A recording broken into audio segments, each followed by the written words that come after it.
Greetings, magnificent souls, to the Attract Health, Build Wealth podcast, where we have open and honest discussions about ourselves. This is your host, Lily Bewley, and I'm honored to have conversations here with thought leaders, visionaries, and healers, and even solo conversations with myself about things I am currently reflecting on. This is a place where we break down, break away, and break through our emotional trauma, allowing ourselves to attract health, build wealth, and live a peaceful life. We are tired of being sick and tired. We are tired, but we are not giving up. We know that there is something magnificent inside of us. And because we are fighting daily, hourly, and by the minute, fighting ourselves, our kids, our spouses, we have to do things differently. We have to break the cycle. We don't have a million chances. We have to be happy now. We have to find a way. So how do we do that? How is that possible? If you look around at what society is telling you, they tell you that what we're doing is impossible. Yet it's happening every single day. And it's happening through the practice and the love that we call awakening the magnificent soul. We are all magnificent souls, and these are our stories of healing. Today in episode 72, I welcome Andrea Owen to the show to talk about making some noise, speaking our minds, and owning our strengths. But before we get into the podcast, don't forget to let me know your thoughts about this episode, any feedback you have, or anything you would like me to cover on future podcasts at epiphanyvault.com. Remember, it is a safe place, and I would welcome the discussion. Today, this episode is sponsored by the Healing Circle Patreon community that I have just released today. This community is safe and supportive, and it's where you can get exclusive videos and video content from me, some tools as well. I will be throwing in there for certain tier memberships, monthly worksheets, downloads, and even a live group coaching call every month. So it's great for you no matter how far along on your journey that you are, even if you're just starting out.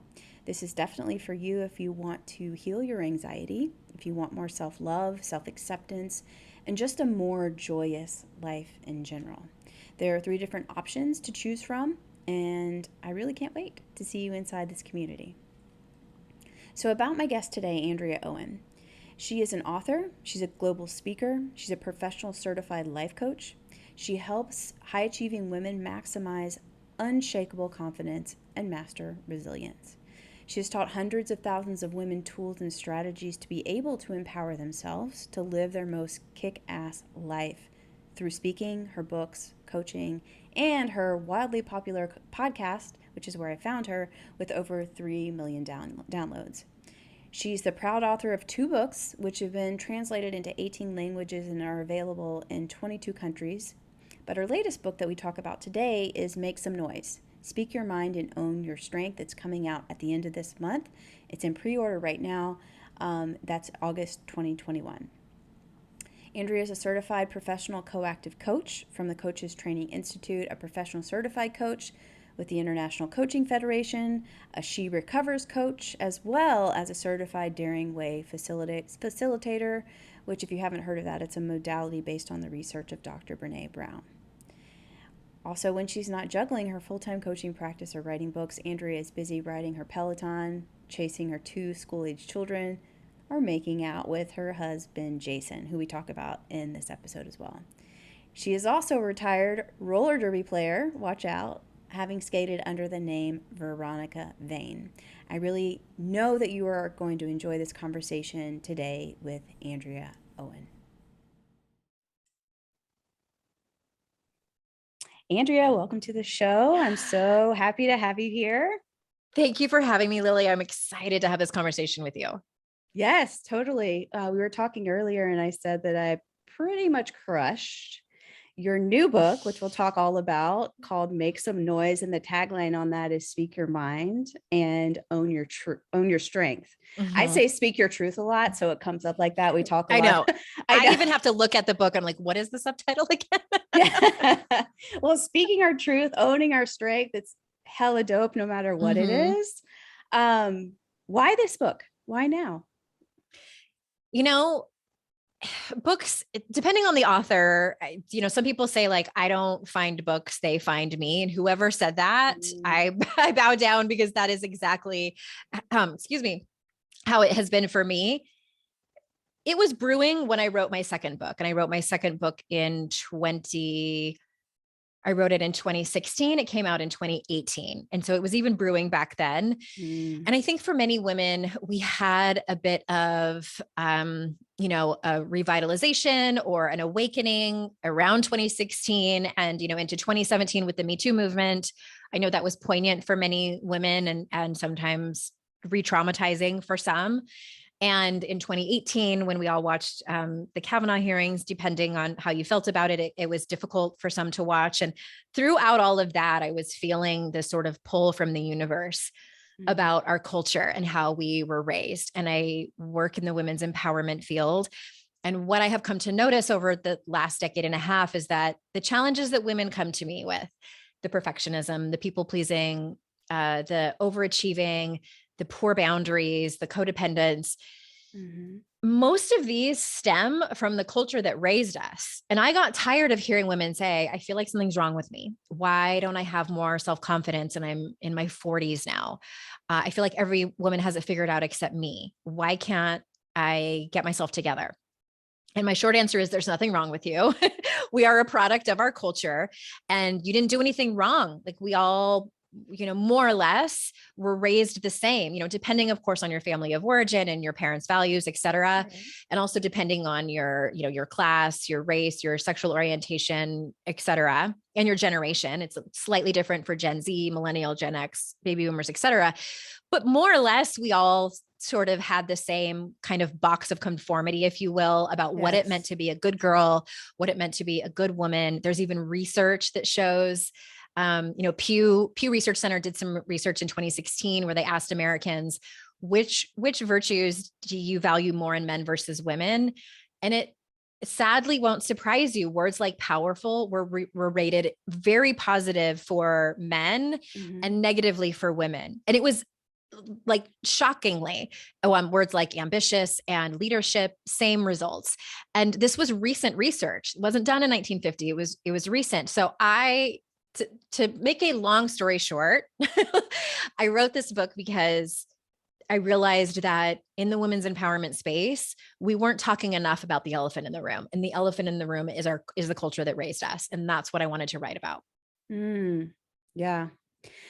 Yes, on everything that you just said. I call it my cookie cutter life. Like, go to school, get a degree, look a certain way, have a certain weight, have a relationship, get married, or whatever it is. And again, different for different people in different ways. But I think, the realization of, hey, maybe that's not for me. Like, where I don't know.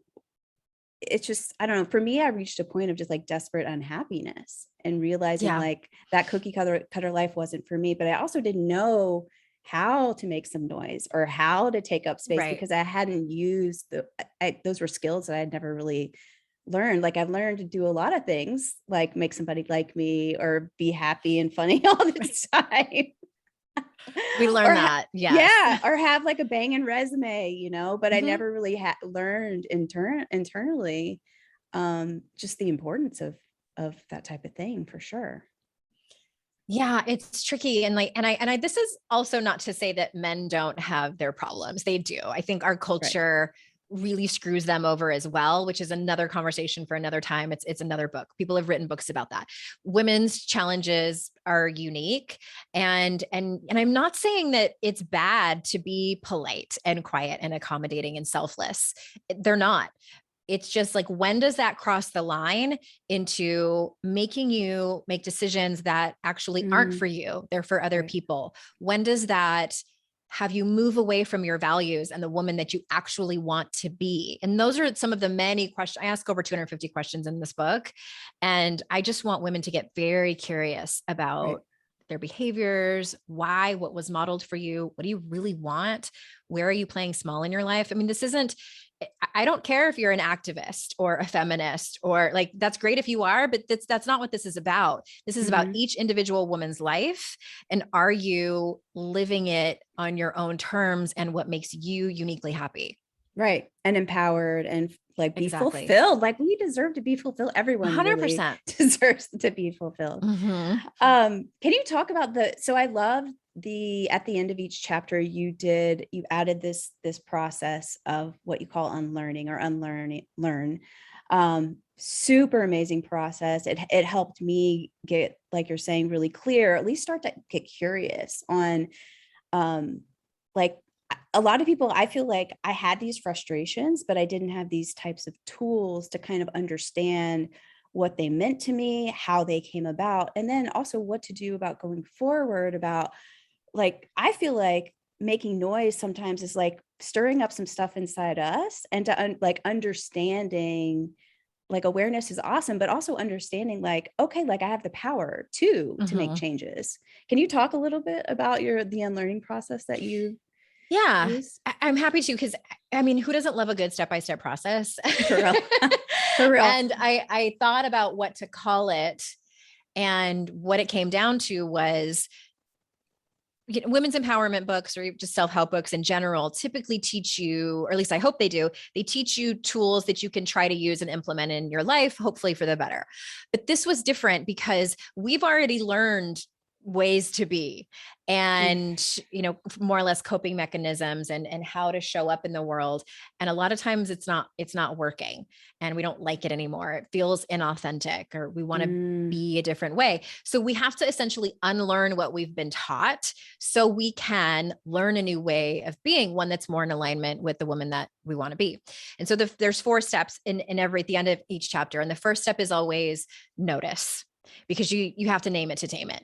And I just invite people to notice where you're not making noise in your life. Where are you not taking up space with your body? Where are you not taking up space with your voice? Where are you really struggling with your self-confidence? Like, what is actually happening? The second step is to get curious, because I don't know about you, but I really like dichotomous thinking. Like, it's black or white. It's yes or no. It's good or bad. And that's not how the real world works. And that can really get in the way of a lot of things. So I invite the reader to just simply get curious. What was modeled for you growing up in terms of boundaries? What did your mom, like, gender roles? Like, did you grow up in a traditional house where maybe both of your parents worked, but your mom did the majority of the work? And, and I know it's not like that in every family, but and it's not to say like either one is good or bad. Just what was going on? What is it? Paint a picture. Yeah. Get curious. And then the third step is self-compassion, because what can happen sometimes when we get curious is we start to beat ourselves up. And we think to ourselves, oh my gosh, I have so much work to do. I'm never going to get better. So-and-so, is so much more resilient than I am. Blah, blah, blah, blah, blah. BS, BS, BS. Words, words, words. And my invitation is self-compassion. I want to caveat this by saying, I understand how difficult that can be. If you've been speaking to yourself negatively, it might feel like a foreign planet, not even a foreign language, like a different planet. So I do offer help in that, and like where to start if self-compassion is difficult for me. You're going to have to constantly circle back to it. Excuse me. And the last step is to keep the momentum. And that is essentially that I don't want the reader to just read about it and then put the book away, and then they're right back to where they started. And then they sometimes feel worse about themselves. Right. So an invitation might be like, have a conversation with your girlfriends. Like, when you go to brunch, mention that you were listening to this book on audio, and the author posed this question and it really made you think, like, what do you think about that? Or what was modeled for you growing up? And just have a conversation. Or maybe it's with your partner or your sister or whomever, or journaling. It's also part of keeping the momentum, just so you continue the conversation with yourself and with other people. Yeah. Yeah, totally. All of that. So many things that have popped in my mind too. I'm sure. I know I said a lot. No, it's so good. It's so good. I feel like the trauma surrounding, like you're talking about, self-compassion, and also that idea of momentum. It's so like just in my healing, and all of my listeners have been with me, like I told you before, like from the get, when I just started out like reading a definition of codependency on the podcast, like way, back in the day. But but the it's just like the journey of, I feel like self-empowerment or personal development it's a journey, like it's a growth. And I feel like I've been there. This is why I'm talking about that, is that the black and white thinking can really get to you, especially if we're in that trauma zone.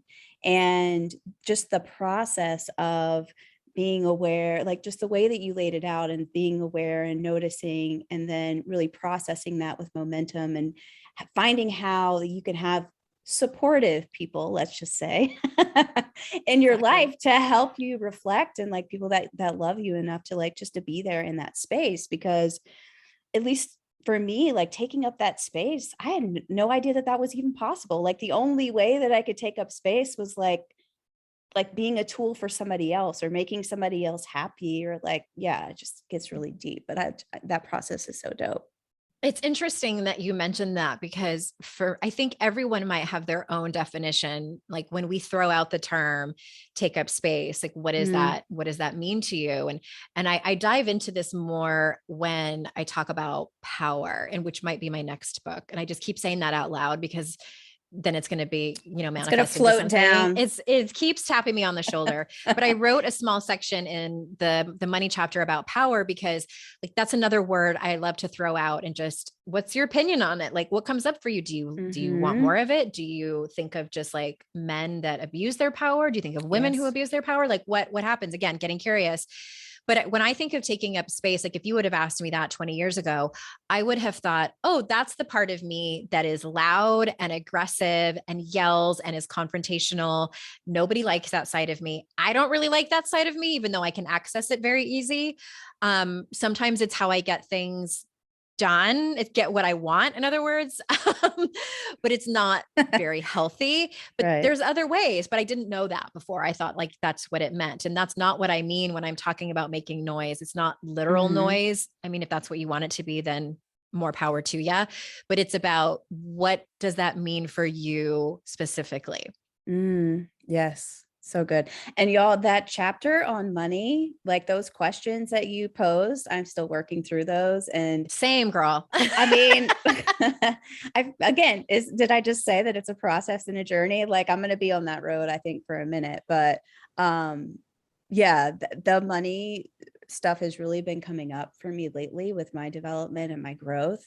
But all of those introspective questions, they like, whew, shed so much light. And they're at, like my past has been riddled with like financial abuse and stuff like that. And it's been interesting, as the listeners know, and as I told you, as I start my new business and going into doing coaching full time, it's like, yeah, those were really impactful for me. So thank you. Yeah. Like one of the reasons I focused, I think, so much on curiosity and asked so many questions in this book was sort of organic, because at the beginning of 2020, I hired a new therapist to take me through some much needed somatic trauma therapy. And she said something in one of our very first sessions. She said, and I wrote it down on some piece of paper, I don't know where it is, but something to the effect of, humans are just a pile of unconscious reactions walking around. And it struck me so much, because I thought, when we get to a certain age, I'm 46, and I'm like, I have a lot of information that's been stored, some great, some not so great, that is causing me to think a certain way, to believe certain things, and to behave a certain way. The only way to change the behaviors, thoughts, and beliefs that I don't like is to get curious about them, heal some of them that were actually traumatic, and keep healing from that. Cause I don't think it's a one and done thing, and be really nice to myself along the way, because I personally can tend to be pretty tough on myself and the people around me. So self-compassion, just a side note, is something I've really had to lean into.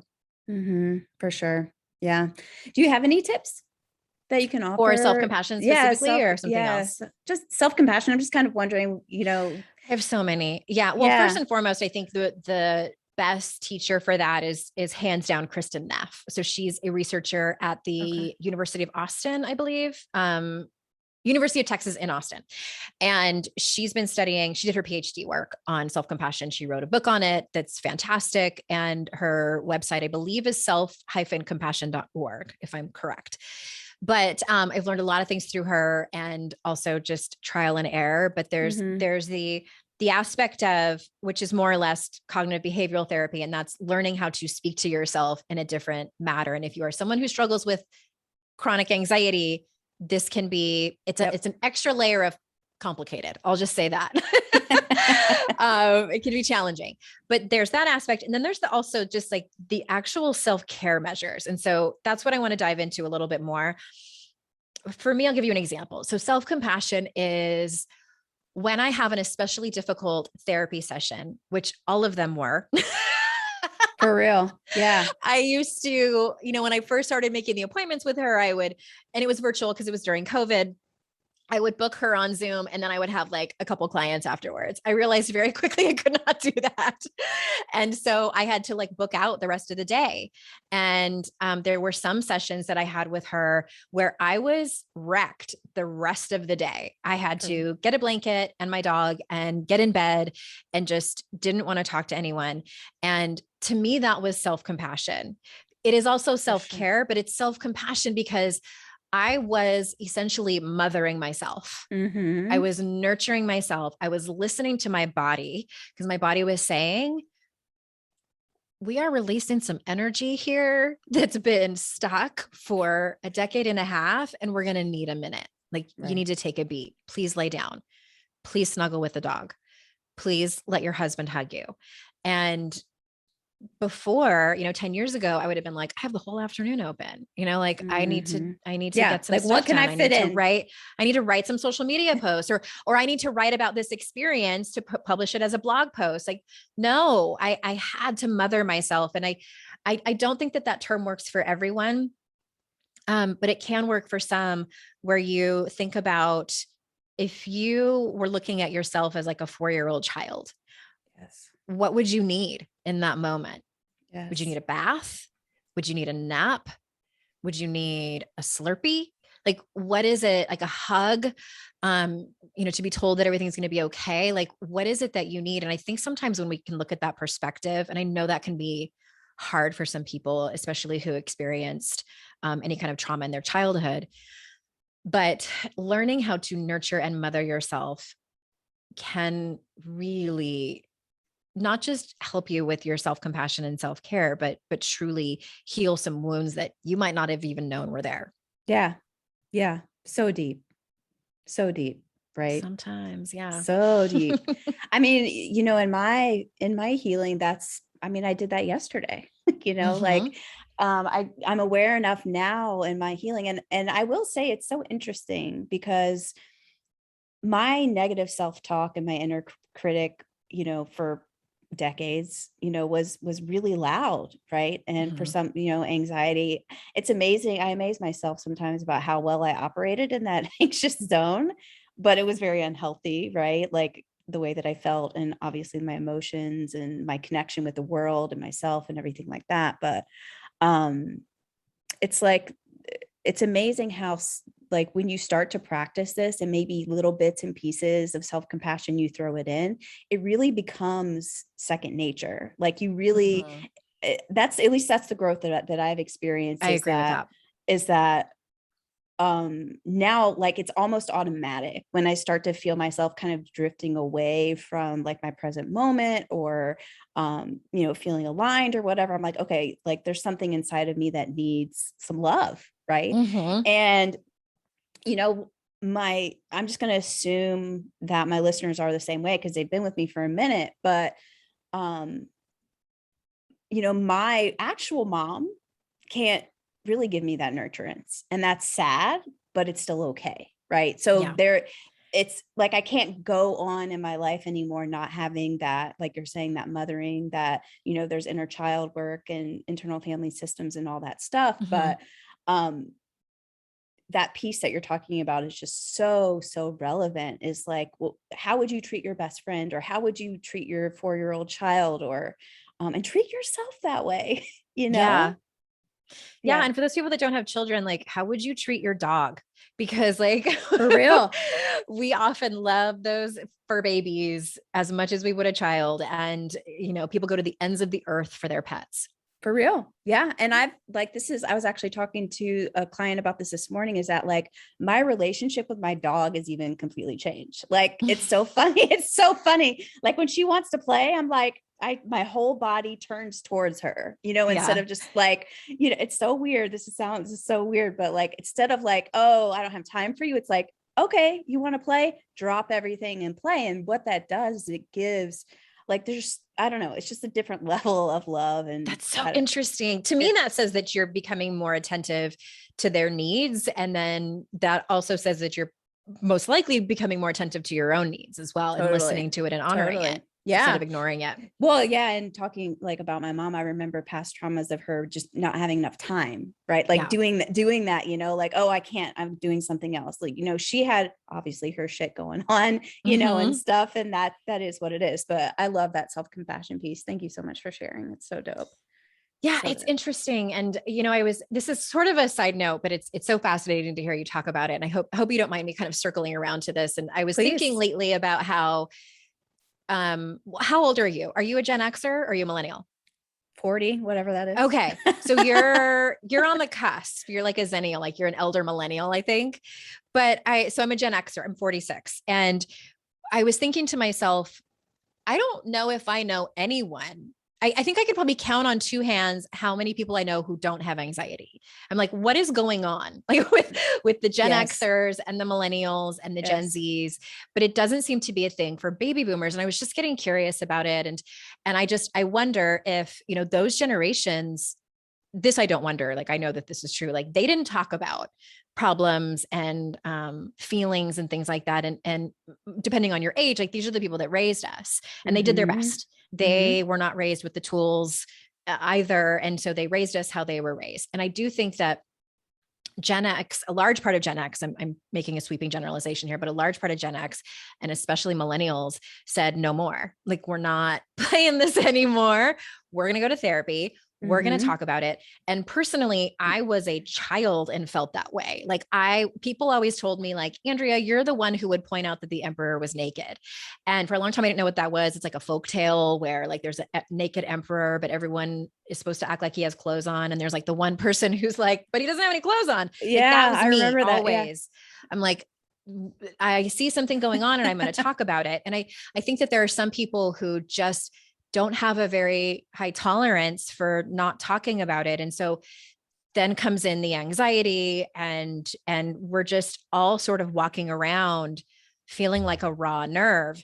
And the reason that I bring this up is because I think self-compassion like came last. Like, yes, we started talking about anxiety and we started talking about our feelings and our problems, but self-compassion is like way back there. And like, I want to ring it in, and lasso it in and just say like, no.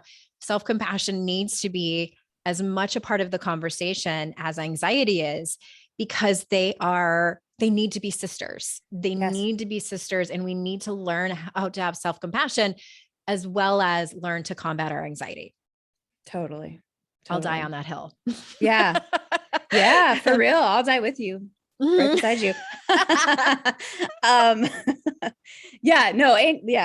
Totally new relationship with anxiety. Like for me now, anxiety is like something's happening. Like there's some kind of need that's not being met. And so I feel like that's the healing, like the healing in and of itself, like is just that check on, But yeah, it's amazing how people like, I don't know. Go ahead. I have a different experience. So mine sometimes is like that. And I love those moments where it's like, okay, I recognize it and something's going on. So day before yesterday, Monday, and these are few and far between, thank goodness, but I have anxiety show up for absolutely no reason. Like and there's nothing going on. There's no outside stressors. And I've just learned, and this is the way I explain it to my husband, because he does not struggle with this. I said, it's like if one of our parents just came over unannounced, like, And we're like, oh, you're here. And you didn't tell me you were coming. And there's like no birthdays or anything. Like there's no reason for you to be here, but yes, you can come in and just like stay the day. And I'm going to do whatever I can to just have you be here, but I would really appreciate it if you left tomorrow. And they always do. That's because I got the word surrender tattooed on my arm, like partly for that reason, because the more I try to push out and squelch the anxiety, the louder it gets. Yes. So I'm just like, all right, come in, sit down. Yeah. Ooh, I'm not going to get you anything to drink, but you can stay for the day. Totally. Yeah. And actually, this is a great segue into the next kind of thing that I really loved about your book. And yeah, I love that analogy is amazing for sure, because the more that we fight it, the harder it's going to be. And it's a street fight. Yeah, it really is. Yeah, no good. The chapter you did about start taking up space with your own needs. And we talked a little bit about, that, but in that chapter's rang true for me and was really impactful for me. Can you chat like where that came from? And I also have a follow-up question to that, but I just kind of want to, love to hear about that. Well, there's some overlap. I wrote 2 separate chapters. There's one called Take Up Space, and then there's one called Ask for Everything You Want. And, but again, there's overlap. Yeah. So you want to talk about asking for everything you want? Yeah, that would be great. Yeah. Okay. So, there's a quote in the book that I want to spray paint on my house, but my husband won't let me. Your empowerment begins with asking for everything you want. Women's empowerment begins with asking for everything they want. Mostly because because we're taught not to. We're taught if you do, then you're opportunistic, you're greedy, you are too aggressive, you're too bossy. And again, so I'm asking people to like get curious. When I tell you to ask for everything you want, what do you think? What happens in your body? Or if you think of a woman who asks for everything that she wants, do you judge her? Like, what are your assumptions about her? We tend to have shame triggers. And when I say we, I mean people who identify as women. We have shame triggers around being needy. It's another reason we don't ask for what we want. And so it's all messed up. So, there's, thanks for validating that. Struggle is real. Yeah, it sure is. So again, like I'm asking, the end goal, of course, would be for women to ask for what they want. But before that, we have to dig in and get curious as to why we're not asking. That's more important than me just like pushing you into the deep end and saying, go and set that boundary, go and ask for a raise, go tell your partner you want more balance with the chores. Like, of course, that's important, but I want people to get clear on why are you not asking? What are you afraid might happen? Fear. Why are you accepting crumbs? Yeah. And these fears are valid. They're completely valid. I'm not going to say that they're not. I'm not going to be one of those personal development people that's like, oh, fear doesn't exist. It's like, it sure as shit does. Yeah. And sometimes there are consequences. There are real consequences. Yeah. So, but sometimes the fear is BS. Truth. Yeah. Not always. Yeah. Especially, family of origin stuff comes up for me with that a lot. Totally. Yeah. And, I also invite people to look at the media and like, what did you grow up thinking of women who did ask for everything that they wanted? I mean, even like, look at Sex and the City. The one woman who does ask for everything that she wanted was who? I don't know. Samantha. Do you not know the characters? No, please go, because I'm sure everybody else does, Tommy. I don't even have a TV. I'm like a weird. So Samantha was the one character out of the 4 of them she was the oldest and she was the most empowered. Everybody had their hangups, but she had the least of them. And she absolutely asked for everything she wanted. And she was, to a degree, vilified, and called a slut, and they still poked fun at her, for being how she was. And I invite people to look at characters like that who, like, what was that movie? The Devil Wears Prada. Miranda Priestley was Glenn Close's character, and she was incredibly successful and wealthy. And she was terribly mean. So it's like, these are the role models that we have to look up to. Like, oh yeah. And in your book, you you mentioned Cruella de Vil. Okay. Yeah. Cruella de Yeah. Vil. Yeah. On She the was money like side of the things. first woman that I ever knew who was self-made, and she was horrible. And this matters. This matters because it True. seeps into our unconscious, and we understand that we don't want to be like that. Like, no, we are going to be the opposite. So we are not going to ask for what we want. We're going to take up as little space as possible. We are going to fit into this box. And like, that's what I want people to just question. Yeah. And it feels icky. You're right. Yeah. Like, just doesn't feel good. Uncomfortable. Yeah, for real. So that chapter, like I said, it was hella dope, really good. What came up for me in my development and what I'm learning how to do still, and I think it's going to be, it's a longer term process and journey, is how do we know what we want? Like, for me, that was a really hard process of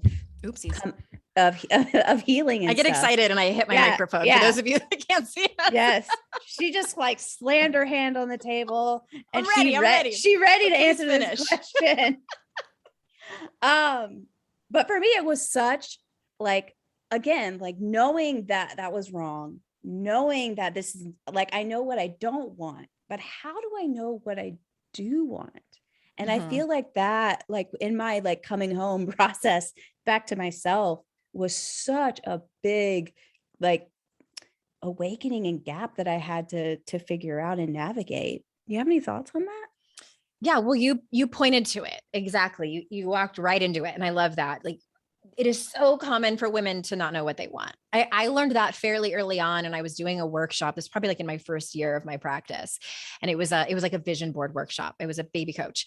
And I took these women through a visualization, and I'm like, having them visualize what it was that they wanted. And a few of them came up to me and were like, and I think these were only the ones that were brave enough to ask me. And they said, I have no idea. I have no idea. And this was a group of mostly moms of young children.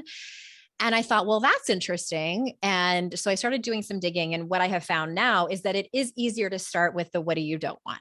What do you want less of in your life? What do you not want anymore? Like, it could be stress. It could be having to make so many decisions for everyone.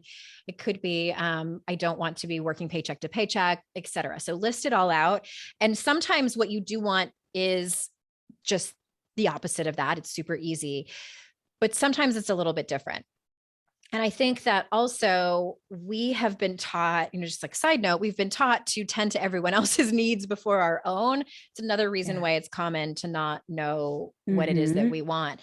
And just, an additional side note is even things like how we dress and how we put ourselves out there into the world has typically been to attract the male, to attract a man. And then, like, has anyone ever asked us, like, is that really how you want to dress? Is that how you want to wear your hair? Is that how you want to do your makeup? Like, what if did you see the Wonder Woman movies, the latest ones? Yeah. I just, okay. So like they live on like this land where it's just women. And I'm like, where do I sign up? Like, and I'm happily married. I have a great man who like looks at his stuff and like goes to therapy and everything. But I'm like, can you imagine just like not having to worry about what men think for like a week? Like, would I dress differently? Would I act differently? Would I speak up more? Would I feel more comfortable saying certain things or doing certain things? And again, this is not to blame and shame men. I'm not, I'm making a joke, but I invite every listener just to think about that, because it might point to something that deep down is like one of your deepest desires.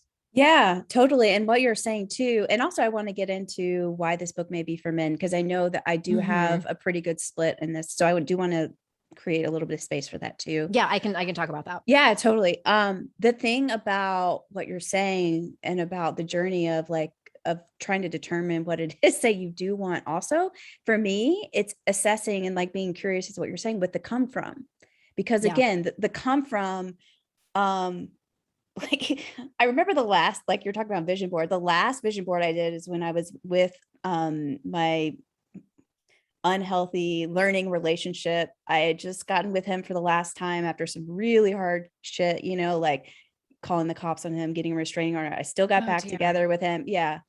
I'm good now. But, but, my last vision board I put on there an RV because I just wanted to escape. I wanted to go off and escape, which is great, but I also think like that curiosity piece that you're saying is important too in this conversation. If someone is not sure about, well, I don't know, like, is it hard for me to choose where to go to dinner? Yeah, maybe. Well, where do you not want to go? And maybe like trying to like do those little steps. But the come from, I think, looking at that and like, is this something that I want, or is this something that somebody is telling me? I think, what is it that you put in your book? Is it truth or is it conditioning? Is it your conditioning or what is your conditioning versus what is your truth? Yeah, that's something that you pointed out in words, what I'm trying to say here. Yeah. And that's a great question for men too. That's a conversation I have with my husband. We've been having some really candid talks about that, about his conditioning. Like what has our culture and society or your family of origin or your brothers or your guy friends, like what has been sort of propped up for you as to what it means to quote unquote be a man? And is that really your truth? I know my dad, he passed away in 2016, but my dad was born in 1936. That was a long time ago, and was a very sensitive person with lots of feelings. And I think there was also some neurodiversity that was undiagnosed, but it was hard for him to grow up as a sensitive person, more specifically a sensitive man. And, the culture was not welcoming to that. So that's an invitation I have for everyone, because again, like our culture in many ways screws us all over, and men for sure have their set of challenges that are incredibly unfair and make it very difficult for them to be their authentic self and have these beautiful, connected, nurturing relationships with all genders, not just, women in their life if they're heterosexual. But I know I can go off on a tangent on this, but yes, what is your conditioning versus what is your truth is the question that I bring up a few times in the book. Yeah. And I love that because it is kind of a reframe on just, it's so powerful really to like to start to look at yourself in that way. And for sure. And to realize that like, it's okay to not be directed outwards, like come in, come home, type of thing. And it can be awkward and scary. I say that like from the get-go, like this is not surface level personal development. Like if you want to set goals, like there are plenty of books for that, which I'm all for big audacious goals, but not this book. Yeah. And mindset, which is another podcast, another conversation. For real. So like great segue into, I do want to the men out there to understand that this book is not just for women. Make some noise. How do you think that this can help men in their personal development? I love getting DMs from men who are like, my wife bought your book and I listened to it in the car with her, or, I picked up your book at Barnes and Noble and I know that you write mostly for women, but I really liked it. Like that warms my heart so much. I have a daughter and a son, and it means so much to me that, that my work impacts, men, women, non-binary folks. So I think there's a couple of things. Men who read this book will definitely get an insight on what the experience of women is like. I mentioned my husband a few times, like we've come a long way in him starting to understand what it means to walk through life as a woman. And I really want to understand his point of view too. Totally. It allows you to be closer to those people in your life.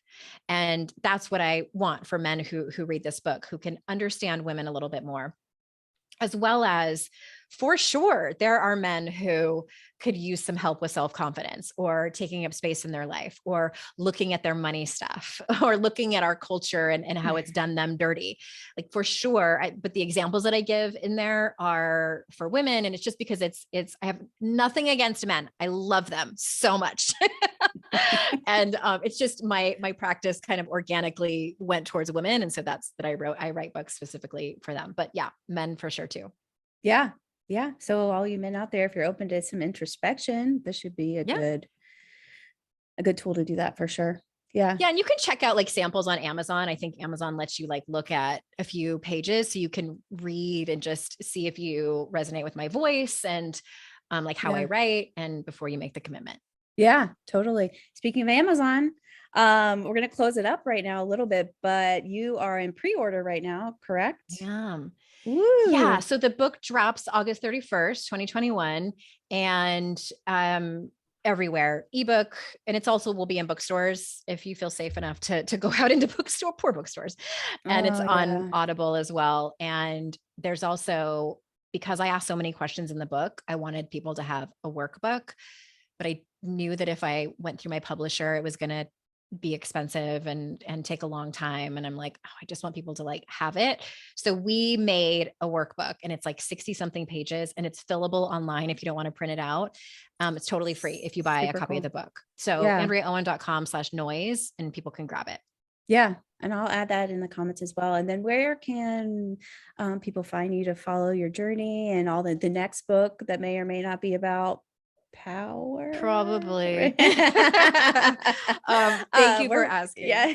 It's AndreaOwen.com. And then I have a podcast that's called Make Some Noise. Easy to remember because it's the same name as my book. And then I'm on social media at Hey Andrea Owen. Cool. Awesome.